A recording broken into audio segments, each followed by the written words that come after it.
Rene Rechtman is CEO at Goviral, brings almost 15 years' experience as a new media specialist to the role. Joins me now from the Entrepreneur Conference in southern England. Thank you so much for speaking to us. So, I mean, as you were saying there, Goviral started as a two-man operation back in 2005. Can you tell me a little bit about how the company was built up, about some of the obstacles and challenges facing the company in those early days as a startup? I mean, the company was built based on an idea of a guy called Balder, who was an artist of background and who followed consumer behavior very carefully. And he saw that there was a change in the behavior among internet users, going from searching for information, trying to get cheap bargain, to suddenly behaving socially and interacting and having their voice heard. Based on that idea, he developed some technology that we did in the early days, and then he contacted a friend called Klaus, who was an advertiser of background, and together they basically produced the company that we know today.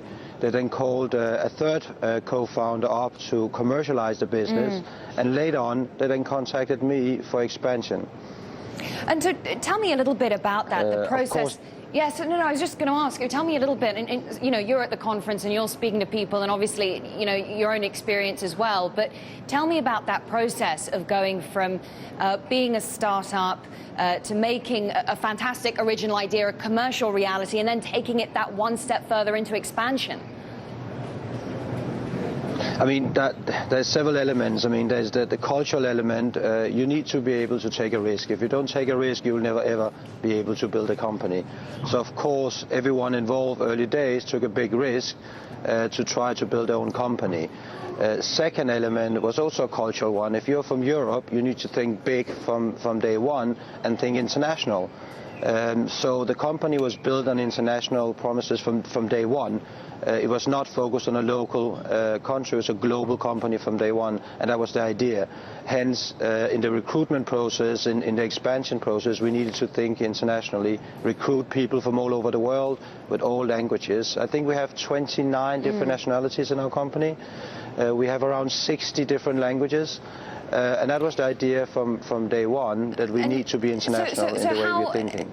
That's interesting. And how important is that, to have that kind of diversity within the company? Because a lot of entrepreneurs, and certainly I was speaking to one guy who has his own tech business just yesterday, and he was saying, you know, one of the challenges he's facing is when it comes to recruiting talent, to getting the right employees on board. Do you think that you have to look out very much outside of Europe? I mean, you need people from everywhere in the world. You need to find the talent. Wherever you can source it, you need to try to get them. I'm coming from a small country in the north of Europe. There's not enough talent. You need to look to the UK, you need to look to the US, you need to look much further to get the talent that you need. Hence what I said before, we have 27 different nationalities in our company. It's not easy. There's immigration laws. You need to have lawyers involved to get good people into Europe. It's not easy at all, and it costs a lot of money and resources. So it's not easy. It's very costly. That takes me. Yeah. So sorry, I was going to say, you're saying that it's not an easy process. It's an expensive process, and especially for a company that's just starting out. What do governments need to do across Europe to ease regulation and improve immigration laws? I agree. I think that takes us to the more structure. And I think in Europe we have a big advantage that we have so many different countries with different legislations. I mean, setting up an option program for your employees to attract key employees is really difficult. You're working across different tax systems and jurisdictions. Again, you have to involve lawyers, accountants from different countries. It's very expensive. So if the governments can help unify these elements for entrepreneurs, it will increase the growth potential for many European companies. Absolutely, that's what we need. We need some structural help from the governments and EU. Rene Rechtman, CEO of Goviral, great to talk to you. Thanks for coming on the show.